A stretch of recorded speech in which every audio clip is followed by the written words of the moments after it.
Hello, good morning viewers. मैं राकेश कुमार आज फिर से जुड़ा हूँ आपके साथ अपने इंजीनियरिंग ड्राइंग के क्लास में। तो जैसा कि आपको बोर्ड पे डायग्राम आपका दिख पा रहा होगा, जो हमारा आइसोमेट्रिक प्रोजेक्शन यहाँ पे दिया हुआ है एंड ऑर्थोग्राफिक का भी मैं यहाँ पे ग्राफ खींच रखा हूँ पहले से, क्योंकि हमारा जो आइसोमेट्रिक था वो पहले के जैसा आइसोमेट्रिक बनते आ रहा था वैसा ही बनाते आते थे, लेकिन आज जो हम चेंज किए हुए हैं वो हमारा ऑर्थोग्राफिक में किया गया है। जो आज हमारा ऑर्थोग्राफिक होगा वो हमारा थर्ड एंगल प्रोजेक्शन में ना होकर फर्स्ट एंगल प्रोजेक्शन में कन्वर्ट किया जाएगा।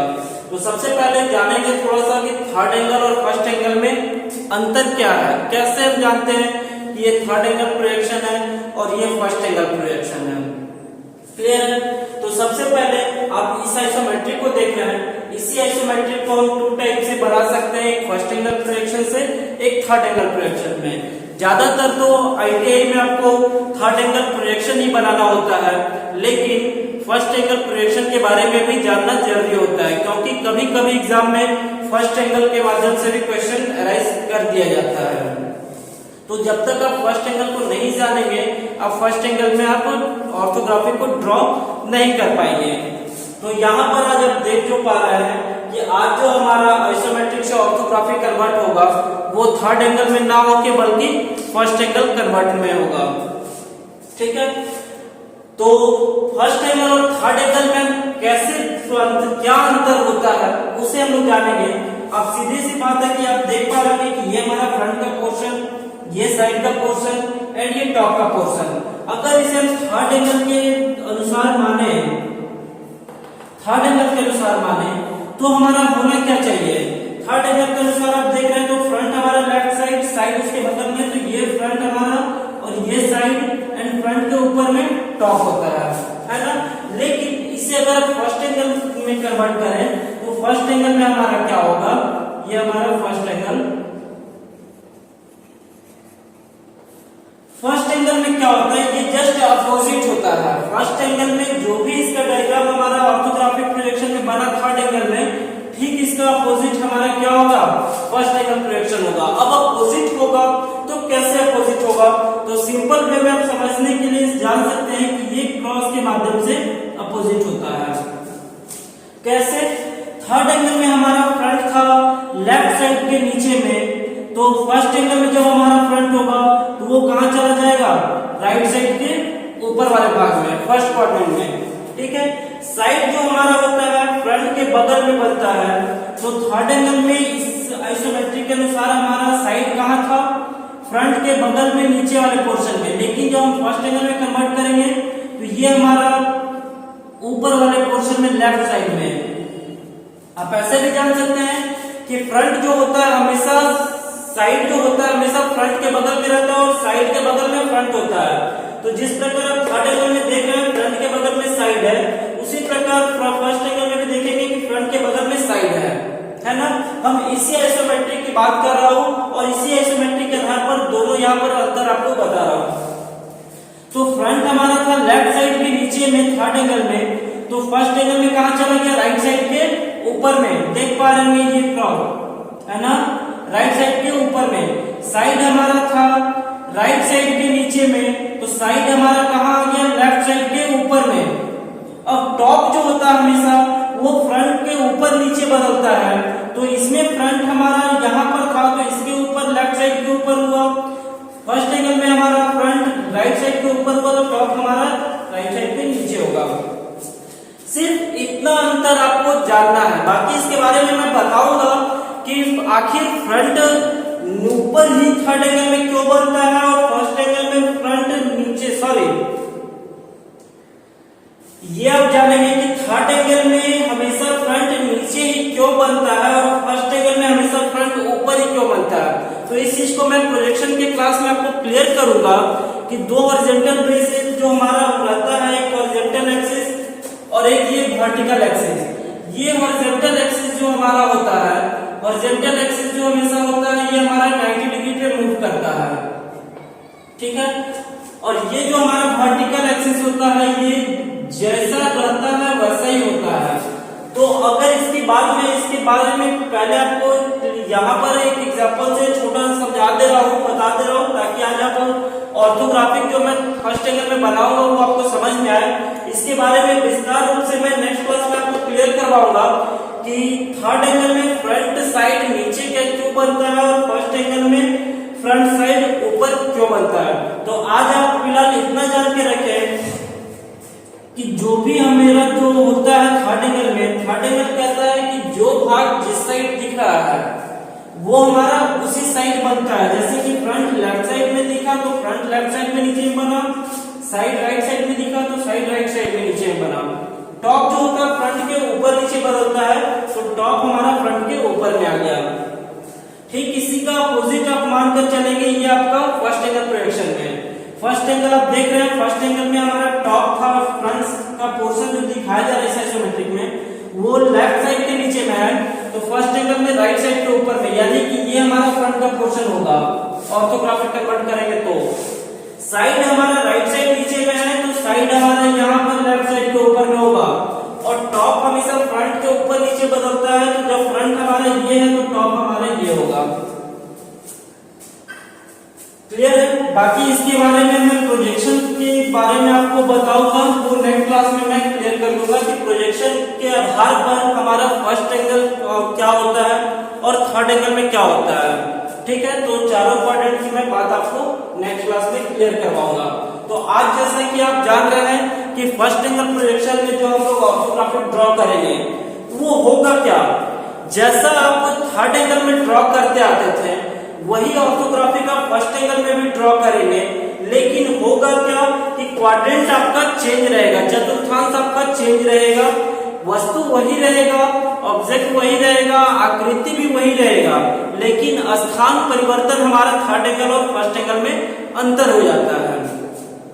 तो जैसा कि आप देख रहे हैं कि ये जो हमारा ड्राइंग दिया गया है आइसोमेट्रिक प्रोजेक्शन, इसे आज हम फर्स्ट एंगल प्रोजेक्शन में कन्वर्ट करेंगे।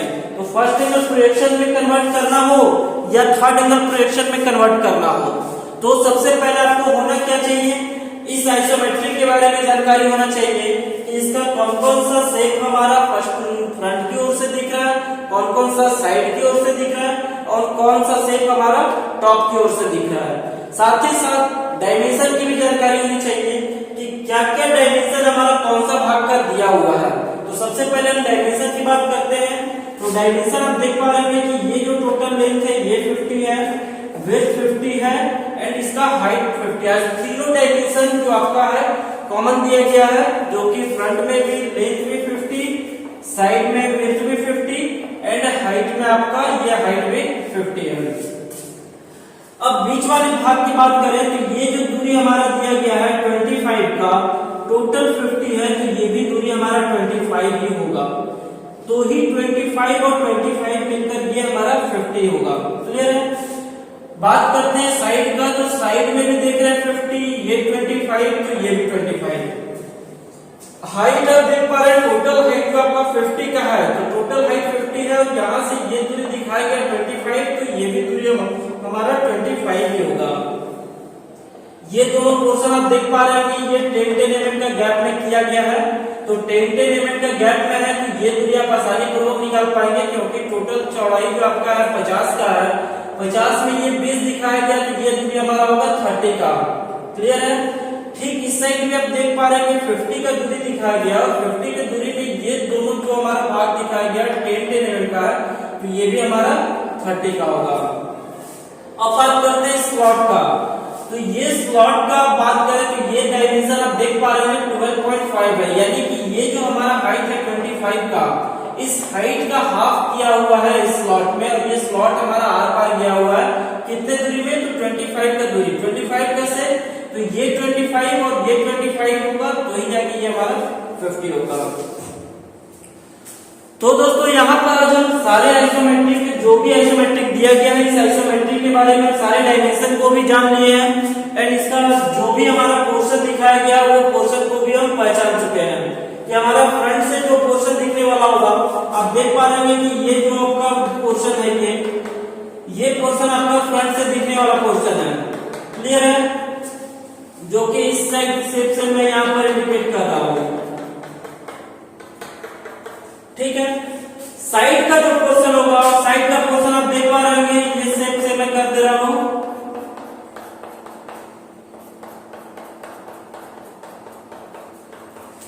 ये आपका साइड का पोर्शन दिखाया गया है, ये भी पोर्शन आपका साइड का पोर्शन दिखाया गया है।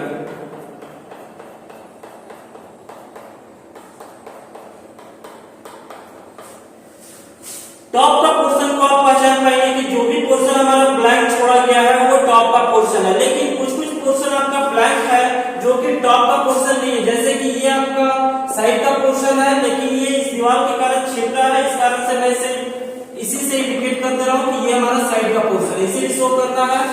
ठीक है, ये हमारा फ्रंट का पोर्शन है। ठीक है, लेकिन दिख नहीं रहा है वो, क्लियर है। उसे हम बात करेंगे ऑर्थोग्राफिक में कि ऑर्थोग्राफिक प्रोजेक्शन में उसको कैसे दर्शाया गया। तो आप देख पा रहे होंगे कि जो भी सिंगल डैश से दिया गया है वो पोर्शन आपका फ्रंट के लिए है, और जो क्रॉस से दिया गया है वो आपका पोर्शन आपका साइड के लिए, और ब्लैंक वाला पोर्शन आपका टॉप के लिए है। तो यहाँ पर आप पोर्शन भी पहचान चुके हैं, डायमेंशन भी पहचान चुके हैं, और आइसोमेट्रिक को भी देख चुके हैं। अब हमें करना क्या है, इस आइसोमेट्रिक को फर्स्ट एंगल प्रोजेक्शन में कन्वर्ट करना है। तो चलिए हम देखेंगे कि फर्स्ट एंगल प्रोजेक्शन में कन्वर्ट होने पे वो क्या ऑब्जेक्ट किस जगह पर, किस क्वाड्रेंट पर तैयार होता है। तो आइए हम चलते हैं ऑर्थोग्राफिक प्रोजेक्शन की ओर।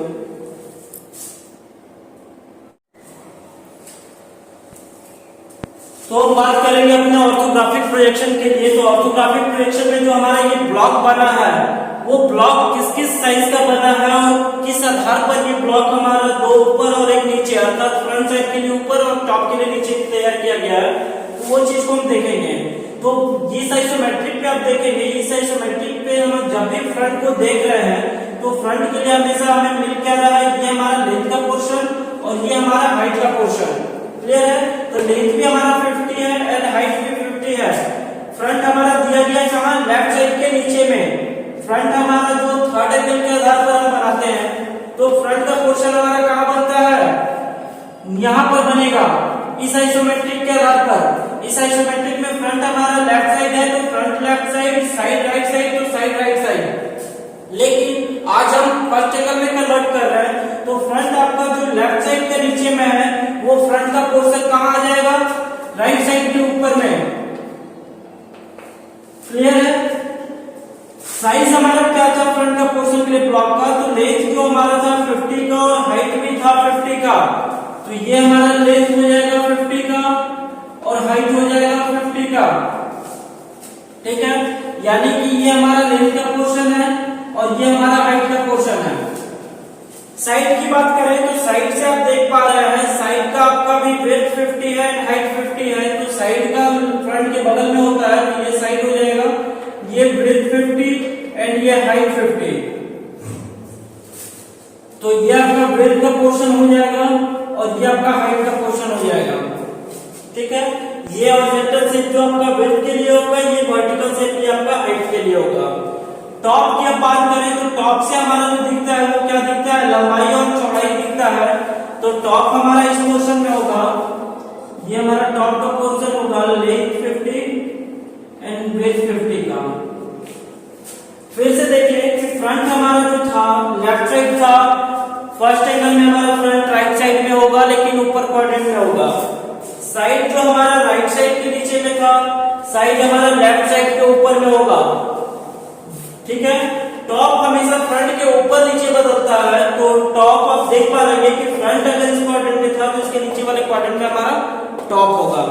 अब समझना क्या है कि ऐसा नहीं देखना है कि अब हम फर्स्ट एंगल में बना रहे हैं तो हमारा ऑब्जेक्ट चेंज हो जाएगा, उसका डायमेंशन चेंज हो जाएगा या शेप चेंज हो जाएगा, ऐसा कोई चेंजिंग नहीं होता है। अब जो शेप आप थर्ड एंगल में बनाए थे फ्रंट के लिए, वही शेप आपका फर्स्ट एंगल में बनेगा फ्रंट के लिए, सिर्फ इसका क्वाड्रेंट चेंज ही इसका डिफरेंट बताया गया है। ठीक है, यानी कि इसका क्वाड्रेंट का स्थान को परिवर्तन कर दिया जाता है एक दूसरे को, तो वो हमारा थर्ड एंगल और फर्स्ट एंगल में कन्वर्ट हो जाता है। तो अब करेंगे क्या, हमारा फ्रंट से जो दिखने वाला पोर्शन था वो क्या था, लेंथ जो था 50 mm का, तो ये जो हमारा लेंथ है, ये लेंथ हमारा 50 mm का है।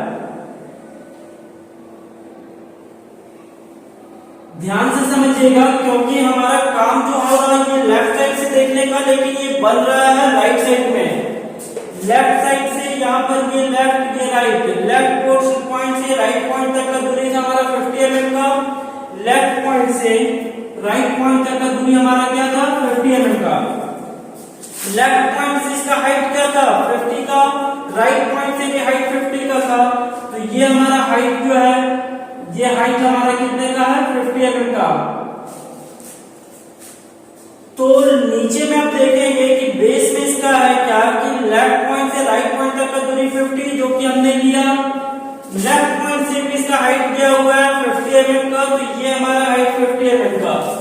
50 के बाद आप देख पा रहे हैं कि राइट साइड जो हमारा पॉइंट जा रहा है वो दूरी क्या है। इस दूरी को जानेंगे तो आप देख रहे हैं कि टोटल दूरी जो हमारा 50 mm का है और ये 25 है, तो ये भी दूरी हमारा 25 होगा। तो हम क्या करेंगे, यहां से 25 mm पॉइंट करके एक लाइन ड्रॉ करेंगे। 25 mm पॉइंट, एक लाइन को, इस जो लाइन हमारा दिया गया है इसे 25 mm पॉइंट कर देंगे। 25 mm पॉइंट करने के बाद ये वापस 25 mm नीचे की ओर आया हुआ है, तो यहां से वापस 25 लेंगे और ये नीचे की ओर लेके आएंगे। ये भी दूरी हमारा क्या होगा 25 का। फिर से ये देख रहे हैं कि ये बीच के मिडिल पॉइंट से ये राइट साइड की ओर जो गया हुआ है वो हमारा 25 हॉरिजॉन्टल बेस में है, तो इसे हॉरिजॉन्टल बेस में ले जाके ये राइट साइड के पोर्शन पे हिला देंगे। तो आप देख पा रहे हैं कि ये जो एल शेप है आपका, ये एल शेप आपका यहाँ पर ये निकल आया है। क्लियर है। अब आपको करना क्या है कि जो हमारा ये एल शेप दिखा उसके बाद का ये पोर्शन को दर्शाना है। तो इस पोर्शन को दर्शाने के लिए आप देख पा रहे हैं कि राइट साइड का टॉप कॉर्नर, यानी कि ये जो पॉइंट है ये राइट साइड का टॉप कॉर्नर है। इसी टॉप कॉर्नर से आप देख पा रहे हैं कि दो पॉइंट लिया गया है 10 mm का। तो ये राइट साइड का जो आपका टॉप कॉर्नर था ये पॉइंट है ना, यहां से हम 10 mm पॉइंट करेंगे और नेक्स्ट फिर से 10 mm दो पॉइंट करेंगे। दोनों पॉइंट से जो हमारा एक स्लॉट के लिए जो ये लाइन नीचे आया हुआ है, वर्टिकल लाइन जो आया हुआ है, वो कितने mm की दूरी पर है 12.5। तो यहां से हम एक लाइन ड्रॉ करेंगे, इस पॉइंट से भी एक लाइन ड्रॉ करेंगे और ये लाइन हमारा कितने दूरी का होगा 12.5 का। 12.5 पे ये दोनों लाइन को हम एक दूसरे से मर्ज कर देंगे, है ना। तो ये स्लॉट को आपको दिखाने के लिए यहाँ पर देख रहे हैं कि ये स्लॉट यहाँ पर ये ऑब्जेक्ट को काट कर हटाया गया है, तो उसी को हटाकर दिखाने के लिए हमें करना क्या होगा, यहाँ से इस लाइन को हटा देना होगा।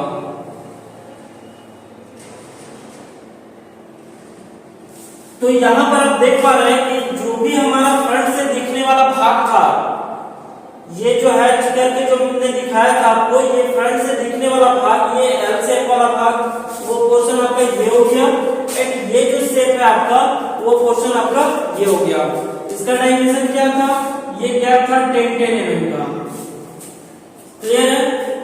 ये 25 और ये भी 25, तो 50 को हमने हाफ किया, तो ये 25 और ये 25। यहां तक तो आप देख पा रहे हैं कि जो भी आपका फ्रंट से दिखने वाला भाग था वो फ्रंट के पोर्शन में आप दर्शा चुके हैं। अगर हम इसके थर्ड एंगल बनाते तो ये फ्रंट हमारा कहां पर होता है, ये पोर्शन पे। यहां पर भी हमारा वही शेप बना हुआ होता जो शेप हमारा फर्स्ट एंगल के आधार पर बनाया गया है।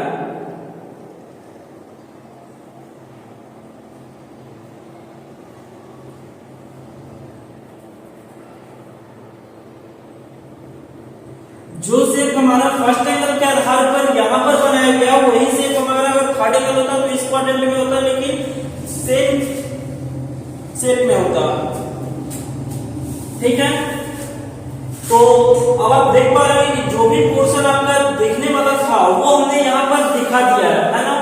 उसके बाद क्या किया गया है कि जो हमारा हिडन वाला पोर्शन है उसे दर्शाना है, यानी कि ये पॉइंट को भी आपको दिखाना होगा कि ये जो 12 mm नीचे आया हुआ है 12.5, ये डायमेंशन क्या दिया हुआ है 12.5 mm जो नीचे आकर एक स्लॉट जो किया है 25 mm की दूरी में, वो छिपे हुए भाग को दर्शाना है। तो ये जो आप देख पा रहे हैं ये पोर्शन ये 12.5 था, तो 12.5 या तो इससे आप फॉलो कर ले या तो पॉइंट कर लें और इस पोर्शन में आप एक हिडन को दर्शाइए। क्यों ये हिडन हमने यहीं तक दर्शाया है? क्योंकि ये जो स्लॉट जो आपका बना हुआ था वो कितने की दूरी में था?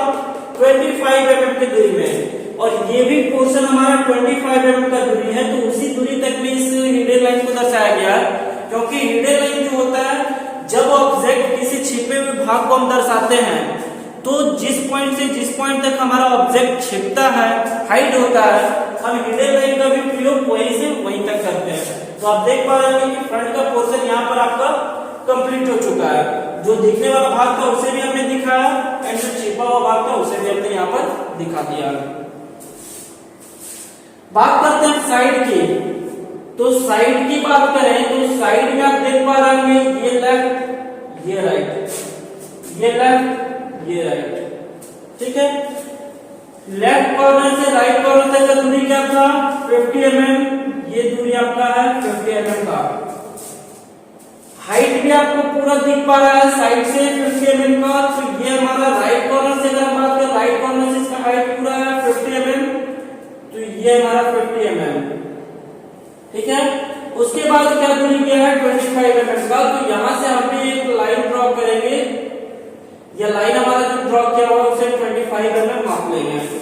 25 mm लेने के बाद ये वापस नीचे 25 mm आया है वर्टिकली लाइन से, तो यहाँ से हम भी 25 mm नीचे आएंगे, एंड अगेन इसे लेफ्ट साइड के कॉर्नर में से 25 mm की दूरी पे ले गया, तो हम भी 25 mm लेके आएंगे। तो साइड से देखने पर आप देख पा रहे हैं कि साइड से जो आपका ये एल शेप प्राप्त हो रहा है, वो आप देख पा रहे हैं कि ये शेप आपका निकल आया है। अब क्या है? तो अब ये पोर्शन, इस पोर्शन को दर्शाना है, तो ये हमारा लेफ्ट पॉइंट का टॉप कॉर्नर से आप देख पा रहे हैं कि 10 and 10, तो ये हमारा लेफ्ट पॉइंट के टॉप कॉर्नर से यहां से 10 mm पॉइंट करेंगे, एंड फिर 10 mm पॉइंट करेंगे। दोनों 10 mm पॉइंट करने के बाद हम एक लाइन नीचे ड्रॉ करेंगे, और उस लाइन का जो हाइट है कितना? 12.5, तो 12.5 हम इसे एक लाइन को माप लेंगे, और 12.5 मापने के बाद दोनों पॉइंट को हम इसे मिला देंगे। तो साइड से देखने पर भी आपको पता चल रहा है कि ये एक स्लॉट कटा हुआ है, तो स्लॉट को भी अब दिखाने के लिए हमें फिर से वापस इस लाइन को यहां से इरेज करना होगा, तो ये हमारा स्लॉट दिख पाएगा। तो चलिए हम साइड के पोर्शन को भी समझेंगे फिर से। नीचे का हमारा बेस था कितना? 50 mm का, ये बेस हमारा कितने का था? 50 mm का। राइट साइड से इसका हाइट गया 50 mm, राइट साइड से इसका हाइट गया 50 mm। ये राइट साइड के टॉप कॉर्नर से जो हमारा लेफ्ट साइड की ओर गया हुआ है वो कितने दूरी पे? 25 mm के दूरी पे, तो ये जो दूरी हमारा ये 25 mm है। 25 mm से फिर 25 mm नीचे की ओर, 25 mm यहाँ आ गया, एंड फिर 25 mm लेफ्ट साइड की ओर, तो 25 mm यहाँ पे आ गया। अब यहाँ से क्या किया गया? फिर लेफ्ट साइड के बॉटम कॉर्नर पे मिला दिया गया है, तो लेफ्ट साइड के बॉटम कॉर्नर पे हम यहाँ से मिला दिए।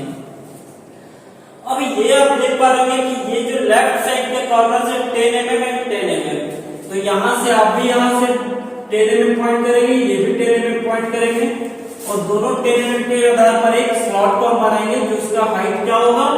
ये जो हाइट है आपका 12.5 mm, 12.5 mm का इसका ये हाइट होगा। तो यहाँ पर देख पा रहे हैं कि साइड का जो हमारा पोर्शन है, वो हमारा जो भी दिखने वाला भाग है वो हम यहाँ पर सबसे पहले दिखाया। अब हमारा काम क्या है?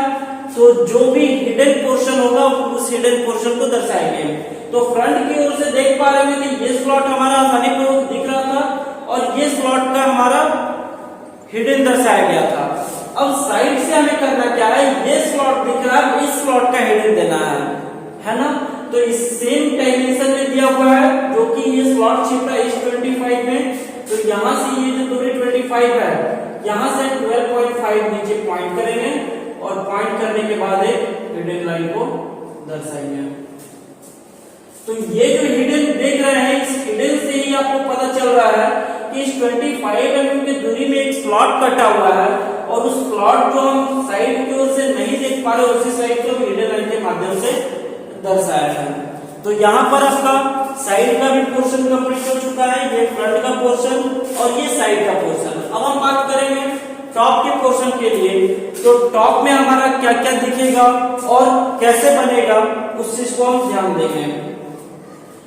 तो फ्रंट के लिए आप देख रहे थे कि जो आपका लेंथ था और साइड का जो आपका विड्थ था, यही दोनों भाग आपका टॉप से भी दिखेगा। तो इस डस्टर से हम समझेंगे कि ये अगर हमारा फ्रंट का पोर्शन है तो फ्रंट से हमारा दिखा था क्या, ये लंबाई और ये ऊंचाई। अगर हम फ्रंट से देख रहे हैं तो फ्रंट से देखने पे हमारा ये लंबाई और ये ऊंचाई, ये लेंथ एंड ये हाइट। आप देखे होंगे फ्रंट में कि जो भी हमारा ये था, ये लेंथ का था पोर्शन एंड ये हाइट का पोर्शन था। यानी कि फ्रंट का जो भी डायमेंशन हमारा फॉलो किया गया है वो लेंथ एंड हाइट के लिए। क्लियर है। साइड की हम बात करें तो साइड में आप देख पा रहे हैं कि ये आपका विड्थ का पोर्शन है एंड ये हाइट का पोर्शन है। यानी हाइट हमारा दोनों साइड से दिख पा रहा है, फ्रंट से भी साइड से भी। फ्रंट में लेंथ के साथ एंड साइड में विड्थ के साथ। तो साइड से हम क्या देख पाए, ये विड्थ एंड ये हाइट। साइड में आप देख पा रहे हैं ये आपका विड्थ था एंड ये आपका हाइट था। अब बात करते हैं टॉप का। तो टॉप का हम किसी भी ऑब्जेक्ट को हम टॉप से जब देखते हैं तो होता क्या है कि ऑब्जेक्ट जो होता है हमारा नीचे होता है एंड हम उसे ऊपर से फोकस करते हैं। तो किसी भी ऑब्जेक्ट को जब हम ऊपर से देखेंगे तो टॉप के भाग को देखने के लिए हम अगर ऊपर से फोकस कर रहे हैं इस ऑब्जेक्ट पे तो हमारा दिखेगा क्या क्या, तो ये लेंथ का पोर्शन दिखेगा एंड ये विड्थ का पोर्शन दिखेगा, अर्थात ये लंबाई दिखेगा और ये चौड़ाई दिखेगा। हाइट हमारा कभी भी टॉप से नहीं दिखता है। अगर हमें हाइट की जानकारी चाहिए होती है तो हम क्या करते हैं, या तो साइड वाले भाग से जाकर हम हाइट को देखते हैं या तो फ्रंट वाले भाग में जाकर हाइट को देखते हैं। लेकिन हमेशा ध्यान रखिएगा कि टॉप से जब भी हम किसी वस्तु को देखते हैं तो सिर्फ लंबाई और चौड़ाई दिखता है, हाइट कभी नहीं दिखता है टॉप से। टॉप से हाइट कभी नहीं दिखता है। तो हम बात करेंगे सिर्फ लंबाई और चौड़ाई के डायमेंशन का। तो लंबाई और चौड़ाई के बारे में हम बात करेंगे तो फ्रंट में आप देखे होंगे कि ये जो लंबाई का पोर्शन था तो टॉप का ये भी ये पोर्शन ही हमारा लंबाई का होगा। ठीक है, ऊपर या नीचे ये,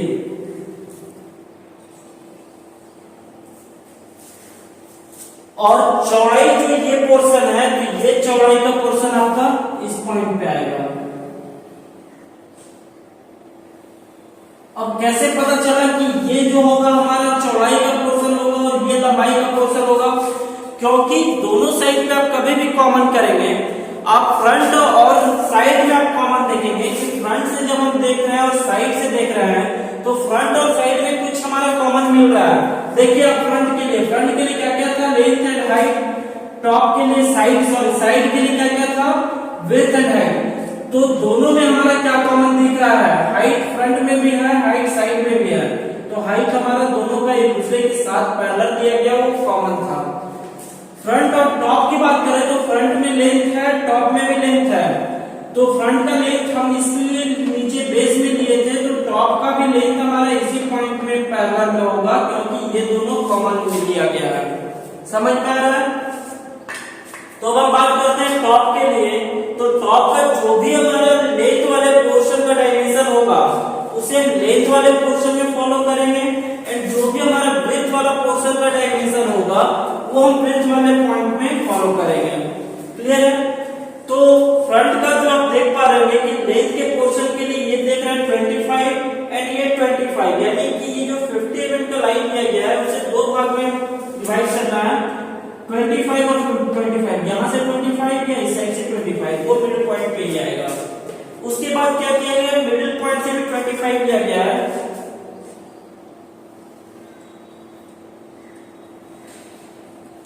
देखें ऊपर से आप देख पा रहे होंगे ये जो पोर्शन आपका दिख रहा है, ये वाला पोर्शन, इस पोर्शन का डायमेंशन हमने कैसे फॉलो किया, ये जो 25 था ये 25 ब्रेथ वाले पोर्शन के लिए, क्योंकि ये आपका साइड का ब्रेथ का भाग था तो ब्रेथ वाले का डायमेंशन हमने ब्रेथ में दिया एंड फ्रंट जो हमारा लेंथ का डायमेंशन था वो लेंथ में दिया, ये 25। क्लियर है। अब लेंथ वाले पोर्शन में आप देख पा रहे हैं 25 के बाद फिर जो 25 बच रहा है उसे 10 mm पॉइंट किया गया है, यानी कि यहाँ से 10 mm पॉइंट करके एक लाइन हम इसे ड्रॉ करेंगे यहाँ पर और इससे ऊपर 10 mm पॉइंट करके एक लाइन ड्रॉ करेंगे यहाँ पर।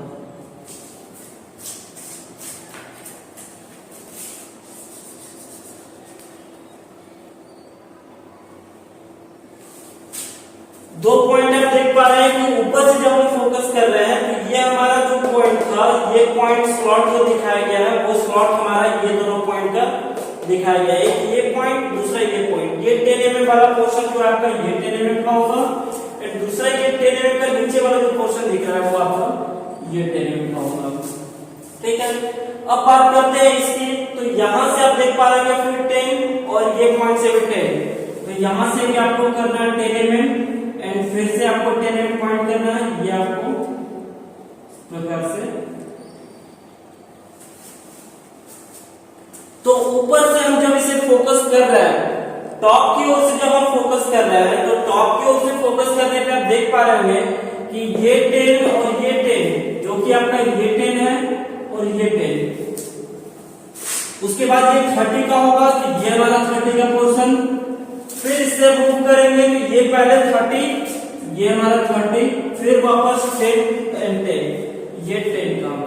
नीचे आप देख पाएंगे कि ये जो आपका 25 है तो ये भी आपका 25, उसके बाद ये 25 तो ये भी 25, फिर अगर यहाँ पे देखेंगे 25 तो यहाँ से ये भी 25। यानी कि ऊपर से देखने पर जो भी आपका व्यू निकल रहा था वो व्यू को यहाँ पर दर्शा दिया गया है। यानी कि टॉप से आप देख पा रहे हैं कि टॉप से कोई भी हमारा ऐसा भाग नहीं है जो कि छिप रहा हो, जिसके लिए हम हिडन लाइन का यूज कर सके।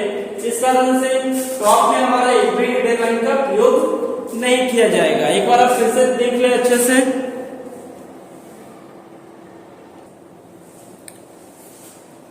तो यही ऑर्थोग्राफिक जो था बच्चों, ये हमारा फर्स्ट एंगल का ऑर्थोग्राफिक ड्रॉ किया गया है। आइसोमेट्रिक में कोई भी चेंजिंग नहीं है। ऑर्थोग्राफिक में हम दो प्रकार से हम ऑर्थोग्राफिक बनाते हैं, एक फर्स्ट एंगल प्रोजेक्शन के आधार पर और एक थर्ड एंगल प्रोजेक्शन के आधार पर। आज से जो पहले वाला क्लास चलते आ रहा था वो हमने थर्ड एंगल के आधार पर आपको बताया, क्योंकि आपको ज्यादातर क्वेश्चन थर्ड एंगल प्रोजेक्शन से ही आएंगे और थर्ड एंगल के बारे में आपको ज्यादातर ड्राइंग बनाना है। लेकिन फर्स्ट एंगल के बारे में भी आपको जानकारी रखना है। इस कारण से मैंने आज फर्स्ट एंगल के बारे में भी आपके साथ डिस्कस किया कि ये फर्स्ट एंगल में हमारा ऑर्थोग्राफिक कैसे बनाया जाता है। तो आप फर्स्ट एंगल में भी आप जान रहे होंगे कि कुछ खास अंतर नहीं है। जो भी था हमारा थर्ड एंगल वही फर्स्ट एंगल है, सिर्फ हमारा क्वाड्रेंट को चेंज करने पर ये अंतर दिखता है। तो यहाँ पर आप समझ पा रहे होंगे। तो आप भी इस आइसोमेट्रिक का फर्स्ट एंगल प्रोजेक्शन में प्रैक्टिस करें और देखें कि आपसे ये फर्स्ट एंगल प्रोजेक्शन कन्वर्ट हो पा रहा है कि नहीं हो पा रहा है। क्योंकि जब तक आप आइसोमेट्रिक को सबसे पहले नहीं समझेंगे, आपको आइसोमेट्रिक में सबसे पहले आपको फ्रंट साइड एंड टॉप को समझना है। इस फ्रंट साइड और टॉप को जब तक आप अच्छे से नहीं समझ पाएंगे, आप फर्स्ट एंगल हो या थर्ड एंगल हो, दोनों में आपको कठिनाई होगा। अगर आप ये तीनों को समझ गए अच्छे से तो ही आप कन्वर्ट कर पाएंगे कि थर्ड एंगल के फ्रंट हमारा लेफ्ट साइड में है तो थर्ड एंगल में कहां पर बनेगा, ये फ्रंट का अगर यहाँ पर है तो फर्स्ट एंगल में कहां पर बनेगा। यानी कि सबसे मुख्यतः आपको आइसोमेट्रिक को समझना है, तो ही आप ऑर्थोग्राफिक में फर्स्ट एंगल या थर्ड एंगल को बना पाएंगे। तो आज का क्लास हम यही तक करने देंगे बच्चों। नेक्स्ट क्लास में मैं मिलूंगा और आपको फर्स्ट एंगल और थर्ड एंगल के बारे में डिफरेंट कुछ और भी पॉइंट के माध्यम से बताऊंगा, कुछ एग्जाम्पल के रूप में बताऊंगा, ताकि आपको जो भी यहाँ पर फर्स्ट एंगल और थर्ड एंगल में दिक्कत हो समझने में वो आपका क्लियर हो सके। तो मिलता हूँ नेक्स्ट क्लास में नेक्स्ट ड्राइंग के साथ। धन्यवाद।